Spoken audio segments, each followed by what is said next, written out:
àwọn wo gangan ló ń jàǹfààní ẹ̀ àwọn wo gangan ní Nàìjíríà tẹ̀ jẹ́ àwọn who is a Nigerian? You call yourself Nigerian. Are you truly a Nigerian?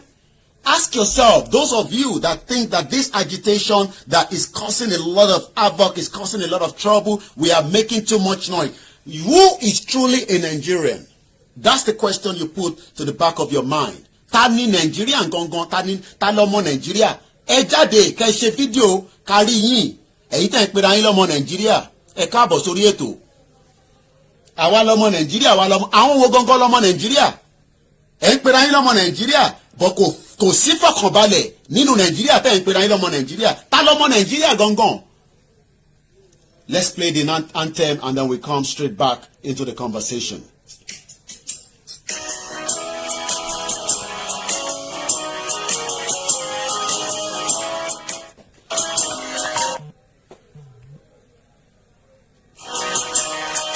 Ṣẹ́wà kúnlẹ̀ wá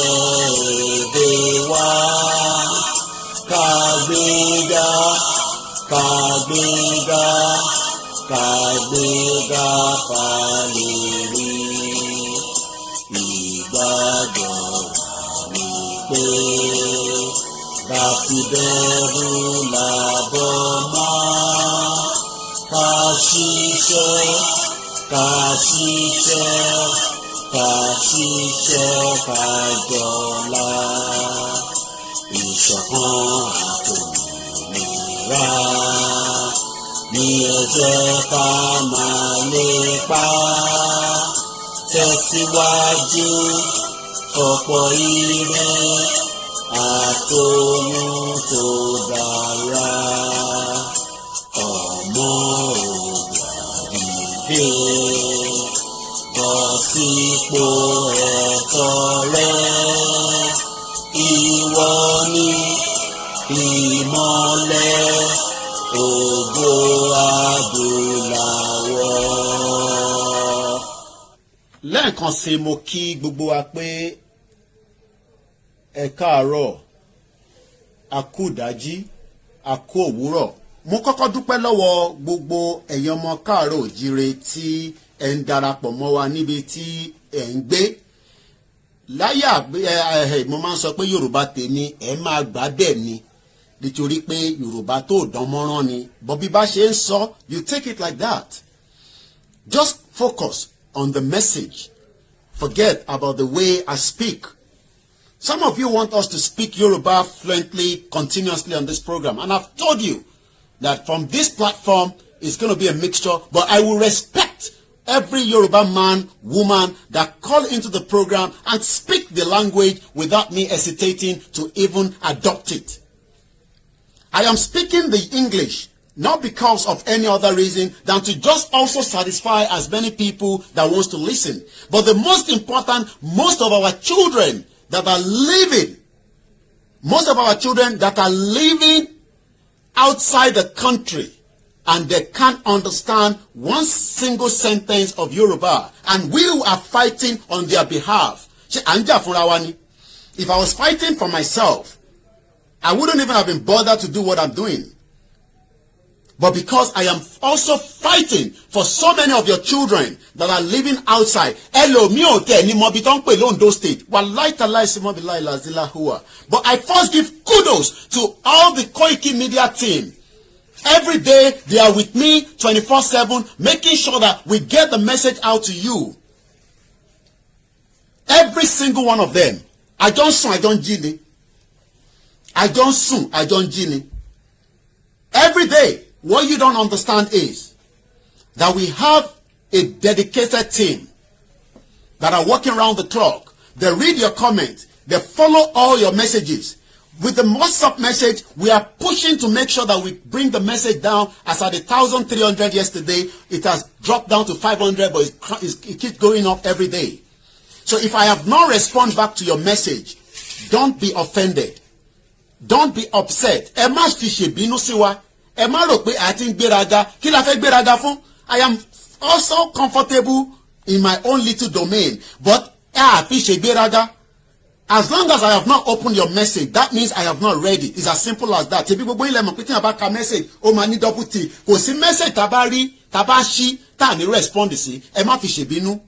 I know some of you say Koiki yẹn ó ti rude jù bó ṣe máa ń bá wa sọ̀rọ̀ ẹ bá jẹ́ kí n máa bomi lé lórí ni ẹ rò pé kọ́ta gbé dání eré ni èmi wá jẹ́gẹ́ bí bàbá Sùwé lẹ̀ bá máa pè mí mo jẹ́gẹ́ bí ẹni tó ń ṣe comedy ṣé comedy ni mo wá gbé iṣẹ́ comedy ni mo gbé dání iṣẹ́ agitation ni mo gbé dání mo fẹ́ báyọ̀ kankan rẹ́rìn intan sọ tó ń dùn àwọn èèyàn lọ́kàn ni àwọn èèyàn jí láàárọ̀ yìí nísìn wọ́n ní ọlọ́njẹ́ arájé jẹun o ajé wo lẹ fẹ́ rí jẹ nínú Nàìjíríà tó ṣiṣẹ́ yìí ẹ bá ṣàdúrà látòkè títí dé ilẹ̀ fiṣú ọlọ́njẹ́ orájé jẹ irọ́ ni bàbá ńlá irọ́ 419 ni lórí irọ́.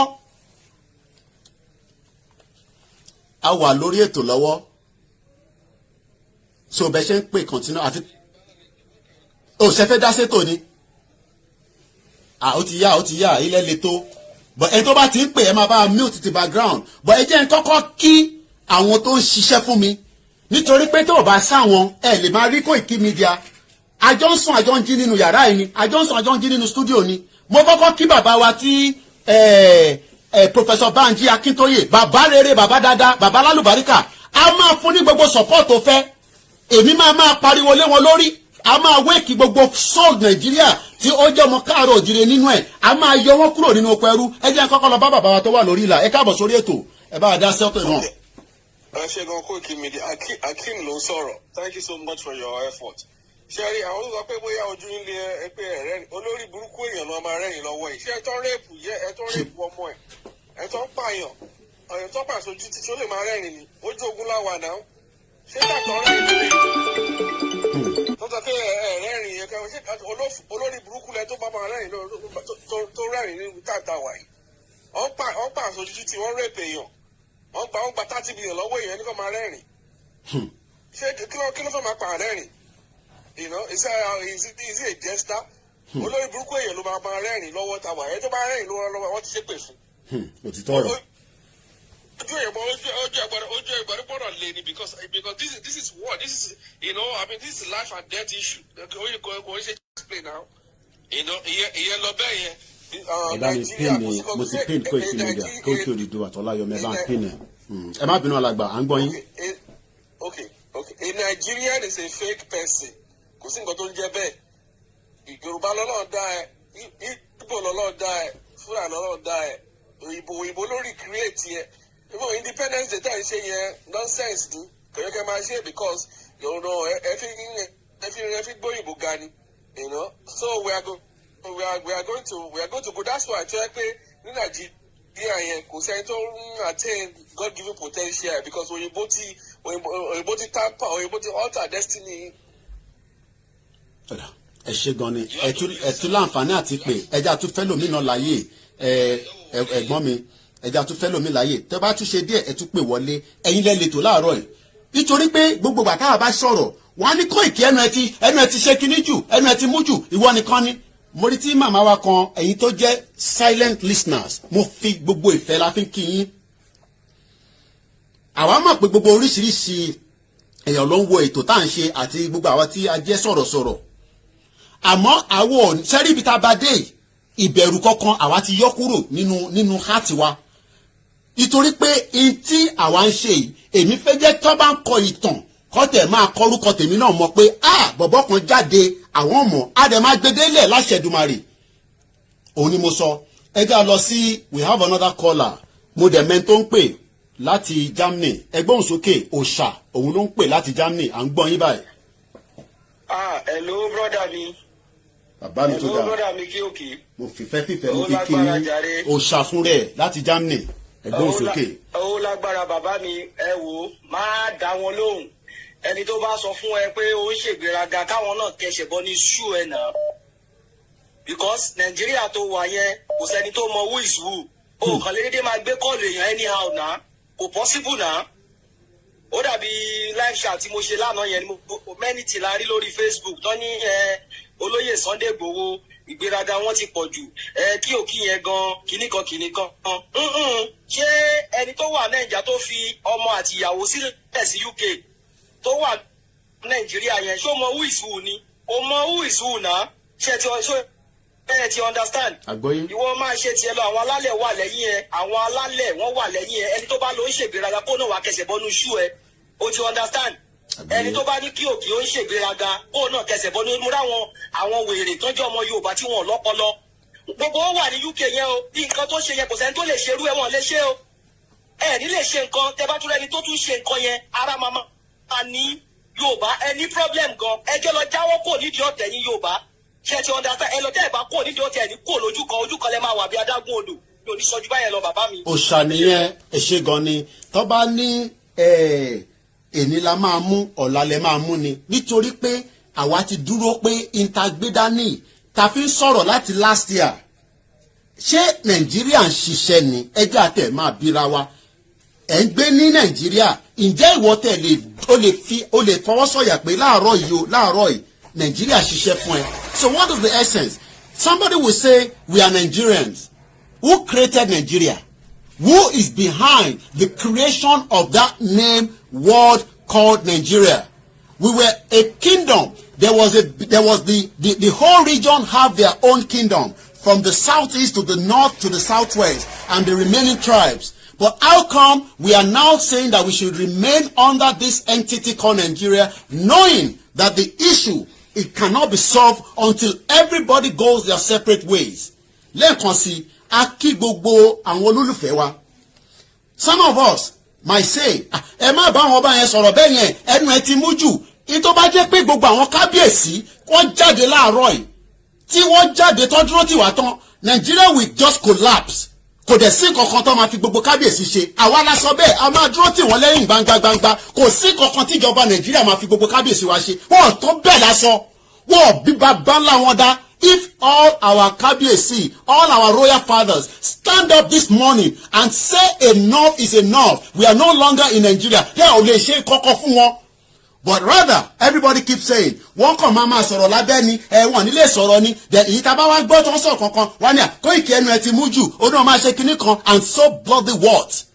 Ẹ̀yin mọ̀ ìyà táwọn èèyàn ń jẹ nínú Nàìjíríà, ká má jẹ́ tó sọ àwọn ọmọ Nàìjíríà tó ń jìyà níta, ẹ̀yin mọ̀ wàhálà lálàá kòkò tọ́mọ kọ̀ọ̀kan tó ń ṣe, ẹ wá ní kó jẹ́ èèyàn, báwo ti fẹ́ jẹ́ èèyàn nínú Nàìjíríà yìí? So who is fooling who? Nigeria is finished, and we will make sure that it will not rise again. Ẹ máa pariwo wá ní kò sí nǹkan kan tẹ́ fẹ́ ṣe. Ṣèbí tẹ́lẹ̀ là ń sọ fún yín pé I remember last year. Now we are getting free advert on all the mainstream media. Wọ́n ṣẹ̀ṣẹ̀ bẹ̀rẹ̀ ní.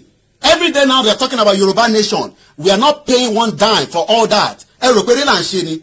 It is the work of not me. Ẹ rò pé mi ni mò ń ṣiṣẹ́ ni. It is the work of every single one of us. Pẹ̀lẹ́ yìí tẹ́ ń ṣiṣẹ́ tẹ́ ń bá wa comment tẹ́ ń bá wa share. But now they realize that this is no longer a joke. Àwa sọ fún wọn pé kò ń ṣeré. Àwọn wọn sọ pé wọ́n ní treasonable felony. Wọ́n kí ló ń jẹ́ pé treasonable felony? Àní Nàìjíríà fẹ́ gbiná. Ó fẹ́ gbiná from the diplomacy side. Ó fẹ́ gbiná pẹ̀lú gbogbo tó bá fẹ́ gbà lẹ́yìn ẹ̀. We are not going to back down. So tẹ́ bá fi pé bóyá ẹ máa fún wa pé ká back down. A lè back down. Enough is enough. And the reason why we are agitating is just one reason. We want to have our own nation. Just like so many of you are proud to even ẹlòmíì nísìn inú ẹ̀ máa dùn pé ó tẹ̀ ní pálí Kenya lọ́wọ́. Ẹ mọ̀ how ẹlòmíì tó ṣe ń dùn pé I'm not talking about people living in Europe. Some Nigerians this morning will be glad to have the passport of the Ghanaian passport rather than the Nigerian passport. Tẹ̀rí passport ọ̀hún gan gbà ẹja tó lọ sọ́dọ̀ kọ́là ẹ̀yin lè lètò lẹ́nìí ẹ̀yin máa fún láyè but èmi àná máa bá yín dá sí ẹ káàbọ̀ sórí ètò láti US. Brother mi Koiki ẹgúsẹ́ àwa ni ẹ. Ọlọ́run máa ràn yín lọ́wọ́ Ọlọ́run ní dídó tì yín Ọlọ́run ní dípò tán ká yín. Ṣé ẹ rí mo ń gbọ́ program kan lánàá olórí burúkú ọdún ìpín lọrin ọmọ Ìlọrin kan olórí burúkú ọmọ àlè ó ní tí ń bú ti Sunday Igboho ó ní sí Sunday Igboho ọ̀kàwé wọn ọmọ tí wọ́n sọ kíníkan Yorùbá nídìí Haúsá nídìí Yorùbá olórí burúkú in fact àwọn Yorùbá kódà ọ̀rọ̀ Yorùbá gan sú mi ó sú mi gidi gan ọ̀rọ̀ àwọn èèyàn wa sú mi àtàwọn àfà ẹ dákun brother Koiki kí ó yà mí lẹ́nu kí ló dé tí àwọn àfààyàn ọ̀pọ̀lọpọ̀ àwọn àfààyàn ìsọkú gbogbo wọn o tí wọ́n fi ń takò Odùduwà kò yé mi ṣe tá a bá tí oyin olè kírun ni tí ọba sáwọn Haúsá kò yé mi. ẹja tún fẹ́ lómi láyè kẹlómi tún fún wa ní 30 seconds ẹ bá wa tètè parí ẹ̀ tó 2 minutes ni mò ń fún gbogbo èèyàn ẹ bá wa tún parí ẹ̀ ní kíá. bẹ́ẹ̀ nìkan pé ń gbọ́ pé wọ́n lọ sọ àwọn Fúlàní lọ́wọ́ àtàkì ní wọ́n mi ti Sunday Igboho. bẹ́ẹ̀ni àwọn mẹ́ta ni wọ́n lọ síbẹ̀ a rí ọwọ́ ba ẹyọ kan nínú wọn méjì tó kù ọwọ́ fẹ́ tó bá wọn ó kù díẹ̀ but ẹyọ kan yẹn ó wà ní ìga ọlọ́pàá bí báwo lè ṣe máa ń sọ Yorùbá yẹn is at the Nigeria police station àgọ́ ẹ̀ṣẹ̀ gan ni but we be updating more ẹ̀ṣẹ̀ gan ni aṣẹ́dùmarè torí àsìkò ẹ bá wa máa ṣe ní kíákíá. It's 2 minutes or a bit less so that we can get as many people. And the question this morning again is, this is a chart. It's very easy. Ẹ jẹ́ gbé kọ́ọ̀lì yìí kí n wá jẹ́ kí ẹni tó ń pè ẹ ṣe sùúrù ẹ bá mute background ẹ ti wọlé ẹ ṣe sùúrù fún 30 seconds ẹ kàn mute background yẹn. This is a chart. Kò sí security. Ẹ ní sùúrù bàbá mi ẹ fún mi ẹ jọ̀ọ́ torí Ọlọ́run ẹ fún mi ní few 30 seconds. Ètò ìlera ọ̀fẹ́ kò sí ẹ mute ti background ẹ fi ń gbọ́ mi yẹn. Ìlọsíwájú ọrọ̀ ajé ǹjẹ́ ọrọ̀ ajé wà nílẹ̀ káàárọ̀ òjíire bá ṣe ń sọ̀rọ̀ yìí kò sí ọrọ̀ ajé kankan ẹgbọ́n sókè alàgbà tó ń pè wá orúkọ yín àti bọ́lẹ̀ tí ń bá wa sọ̀rọ̀. orúkọ mi ni Peter mo ń pè láti London. Go ahead sir. Ọládélé Koiki, you are my brother, you know me. Momo. Yes, yeah. Now to start with láti kọ́kọ́ bẹ̀rẹ̀ mo kí bàbá olóyè Sunday Adéyẹmọ Ìgbòho Òòṣà. Koiki Media mo kí ẹ mo kí gbogbo àwọn agitators pátápátá ìkọta gbé dání kì í ṣe kékeré ẹ jẹ́ kí wọ́n mọ̀ irú eléyìí ò lè ṣe kó má ṣẹlẹ̀ Koiki irú eléyìí kò lè ṣe kó má ṣẹlẹ̀ ìkọta gbé dání yìí ó lé ju gbogbo yẹn lọ ibi tá à ń lọ ní ká máa lọ when we are going what we are saying ìkọta sọ̀rọ̀ lórí ẹ̀ ní pé Yorùbá nation. That's it. Nothing else. Kò lè sí kó má ṣẹlẹ̀. So ibi tá à ń lọ ni ká máa lọ. Yorùbá nation ni adé ti gbà. We are not under Nigeria anymore. No. We are not under àsínígbègbè Nigeria mọ́. Kò sí nǹkan kan tó máa come out lórí Nigeria yẹn. Nigeria is fucked. Yeah. Nigeria is trash. Yes. So ìkọ́ta gbé dání àti gbà ti gbà ni. ẹ ṣé gan ni bàbá wa lẹ́ẹ̀kan sí mo fi ìfẹ́ kí gbogbo wa tí a ti darapọ̀. The number to call is going to be a very busy line. Be patient. You will get through and your voice will be heard. I listened to my brother Mayegun General at about 6 o'clock this morning. A very powerful presentation. We have a lot of Yorubas that they call themselves elite. Ẹ̀yin lẹ mọ̀ jù. Ẹ wá ń wo àwọn tó wà nísàlẹ̀ ẹ ń wò wọ́n bíi trash but àwa wá fẹ́ sọ fún wọn pé trash yẹn àwọn náà èèyàn ni wọ́n bó ṣe dá yín lọ́dá wọn. So if you have access to the Nigerian cake, national cake, and not everybody, some are working very hard, we know that, but the country is a fraud. And that is where we are saying that we can no longer be part of that fraudulent country that has never worked for not even one person and not even the next person and not even the person that has been given back today. Let the Biafra stay on their own. Let the Arewa stay on their own. Let the Niger Delta stay on their own. And let us stay on our own. Just the same way, if you want to go to United Kingdom this morning, there is a process that you have to go through, and that does not guarantee your visa. Even if you are given a visa, that does not guarantee you at the port of entry to get into United Kingdom.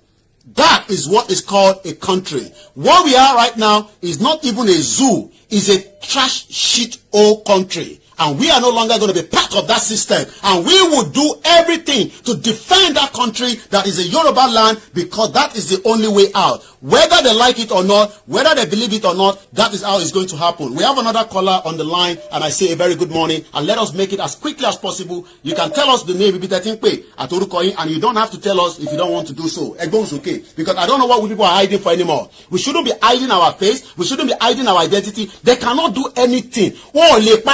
sẹ́ẹ̀ kò possible Oòduà gan ò ní fún wọn ṣe àwọn alálẹ̀ ò ní fún wọn ṣe Ọbàtálá ò ní fún wọn ṣe kìrìsìtẹ́nì ò ní fún wọn ṣe Islam ò ní fún wọn ṣe a máa dá dúró kò sí kankan tó máa yẹ ẹgbẹ́ òsókè alàgbà àbọ̀bìnrin tó ń pè. ẹ káàárọ̀ bàbá. mo fìfẹ́ sífẹ́ mo fi kí yín ẹ káàbọ̀ sà. Olúwaṣọ̀mí ló ń sọ̀rọ̀. Excellent. Thank you very much. Hey, excellent, my brother. Excellent TV. A lot of you watch this video on YouTube. Support him, subscribe. One man that is doing so many things. I am not in Nigeria. I am not in UK where I can do YouTube. He's been helping us to push the message. We need the message to spread across.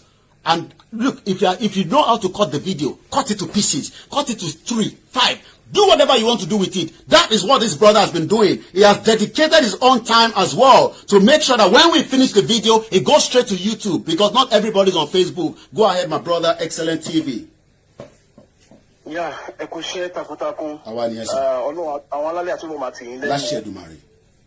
Yeah, gbogbo tó ṣẹlẹ̀ lọ́wọ́lọ́wọ́ sí ohun tí àwa náà retí kó ṣẹlẹ̀ ni. Torí tí ò bá ṣẹlẹ̀, ohun wa ò ní jáde.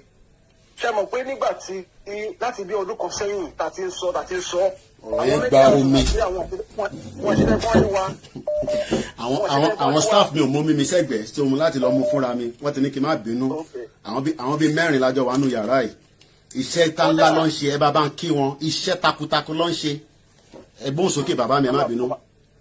Kódà àwọn tó ń pera wọn ní BBC Yorùbá wọn bá wa sọ wọn sọ̀rọ̀ nípa ọ̀rọ̀ agitation tá à ń sọ láti jọjọ yìí wọ́n dẹ̀ láwọn BBC Yorùbá wọn bá wa gbé sáfẹ́fẹ́ rí tí ó bá ṣe wọn kan tí bàbá Sunday Igboho bẹ̀rẹ̀ sí ní ṣe lẹ́jọ́ mẹ́ta yìí tó mú kí ọ̀pọ̀lọpọ̀ èèyàn bẹ̀rẹ̀ sí ní máa kí àwọn èèyàn bẹ̀rẹ̀ sí ní máa ṣe ti ẹ̀rọ ó ti yẹ yín ọ̀pọ̀lọpọ̀ kò gbọ́ tẹ́lẹ̀ ọgbọ́n nǹkan tó ṣẹlẹ̀ bẹ́ẹ̀ lẹ́jọ́ mẹ́ta yẹn sìn ìrànlọ́wọ́ ló jẹ́ fún àwa Yorùbá mo dẹ̀ wọ́n pé àwọn fúnra wọn náà máa padà fọwọ́ ara wọn ṣe ra wọn àwọn media houses Nàìjíríà onígàbàgebè ni wọ́n sọ̀rọ̀ mi yẹ yín wọ́n máa ṣe bẹ́ẹ̀ ni ọ̀pọ̀lọpọ̀ wọ́n sì sálárì tẹ́lẹ̀ mi ìgbàanu wọn kò tó 300,000 kò tó 200,000 kó dẹ̀ bá sọ fún àwọn èèyàn tí máa ń bá sọ̀rọ̀ mo ní ìwọ tó bá ṣiṣẹ́ ní Nàìjíríà tó o bá ń gba 200,000 naira inú ìṣẹ́ ló wà tó bá gbà nínú Nàìjíríà tó gba 200,000 tó gba 250,000 tó gba 300,000 naira sálárì tó bá lọ rò pé ó ti arrive ìṣẹ́ ló ń ba ìjà tó bá mọ̀ torí tó bá ṣí owó yẹn tó bá gba 300,000 naira lóṣù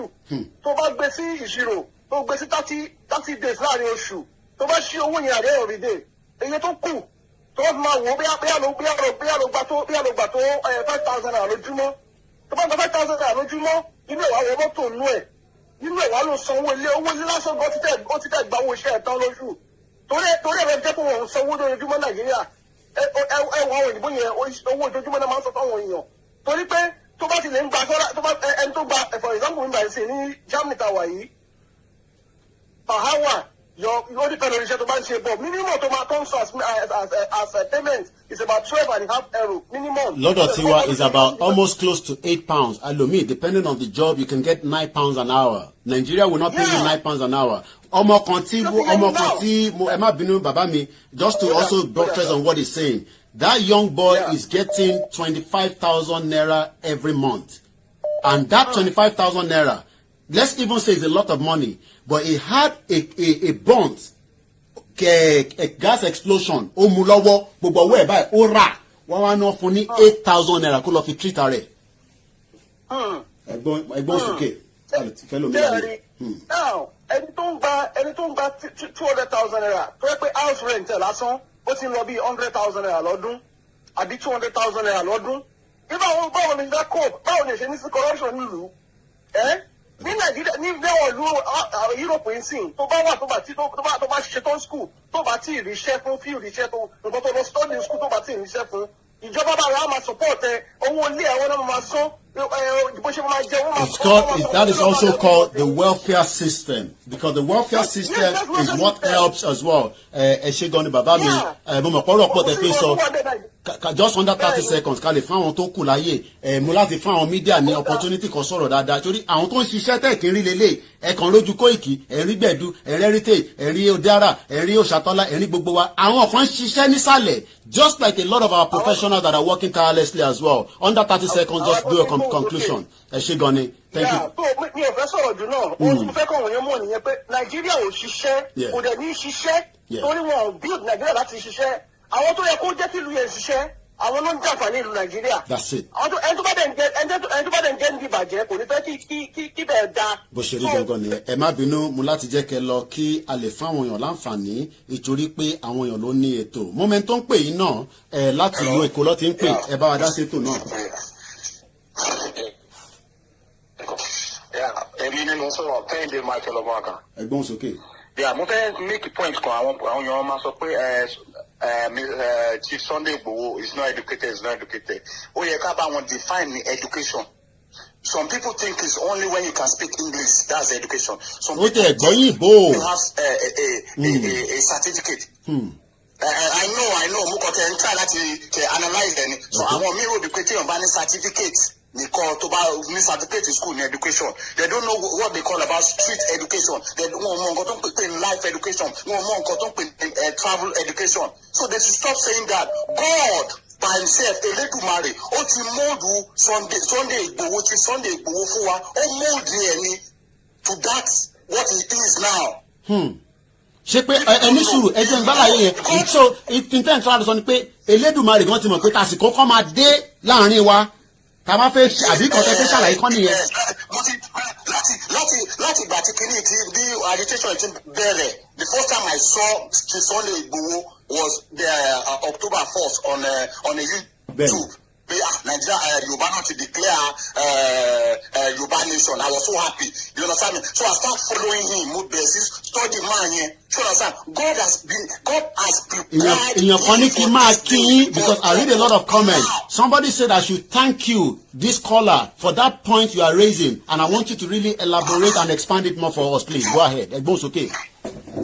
Okay. So I want you more. Education kò ṣe pé kò sọ English àbí kò lọ sí school àbí kò gba certificate. God has prepared Chief Sunday Igboho for this. I want even federal government to make a drastic action. Then they will now see a drastic solution will come up.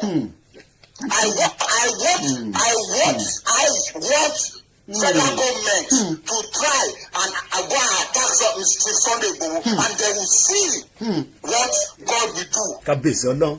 You understand me? So all these people, and you understand? Àgbègbè àwọn tó ń pariwo education gbàgbé kí ló jẹ́ education. Àwọn míì lọ kó ní graduate kò lè pa owó kò mọ bó ṣe make owó. Èèyàn kan wà God make is a warrior, is a warlord. Ó lè tún mọ bó ṣe make owó láti ìgbà tó ti wà ní Mọdákẹ́. Wọ́n ti ní ti Sunday Igboho ti ní bike ọ̀kadà more than 50. Bẹ́ẹ̀ni. Tó fáwọn èèyàn tó ń pawó wọlé. Bẹ́ẹ̀ni. Bẹ́ẹ̀ ti ṣe business. Cherry point ẹ sọ yẹn nítorí pé ẹ sọ, and as the spokesman for him I can confirm what this man have just said. Ó ti ẹ sábà rò pé bóyá nísìnyí ló ṣe no. Orú èèyàn jẹ́ orúkọ táwọn ẹ̀ Igboho ìṣe ẹ rò pé Igboho kan jẹ́ yẹn kò ń ṣe nickname kò ń ṣe pet name, orúkọ ìlú ló ń jẹ́ Igboho, ìlú ló ń jẹ́ Igboho. Kábíyèsí Ọlọ́run. Ọlọ́run àwa Yorùbá ẹni tó ń ṣe Yorùbá gan, ẹni tó ń ṣe Yorùbá kó jẹ́ Igbo kó jẹ́ wọ̀rẹ́bà, ó yẹ kí a máa dúpẹ́ kárí rúmá yẹn. Àwọn mi tó lówó tó, you understand? Àwọn mi tó lówó tó, wọ́n máa dé fìlà kò kàn mí ni. You understand me? Wọ́n máa dé fìlà kò kàn mí pé kò kàn mí, èmi sáà rówó tèmi, èmi sáà live fine, nǹkan tó bá ń ṣẹlẹ̀ kò kàn mí. You understand? And this man is taking a lot of risk. He's taking a lot of risk. So people should stop all those bullshit. Everybody should support Chief Sunday Igboho unconditionally. Thank you. Unconditionally. I love that last statement. Wow. You can see the vibration. Hello, caller. We have another caller. Hello. Ọmọ Òdùà, ẹgbọ́n sókè. Ẹ kú iṣẹ́ sà, ẹ kú iṣẹ́ takuntakun, Elédùmarè á tì wá lẹ́yìn o. Àṣẹ Èdùmàrè. Point kan náà mo fẹ́ sọ sà, lórí pé ìsọkúsọ tó ń sọ lórí pé Chief Sunday Igboho wà educated. Gírígírí lọ́pọ̀lọpọ̀ mélòó àwọn tó wà educated tó jẹ́ sí pé ignorance ni wọ́n. Ṣé yàtọ̀ sí láàrin yẹn tó wà ignorance àti tó wà educated ni? Èèyàn lè wà educated kó jẹ́ ignorance. Many of them are ní. Mo ti yọ kúrò ní kinní ọ kábíyèsí àdẹnigbọmọ. Ọ̀dà.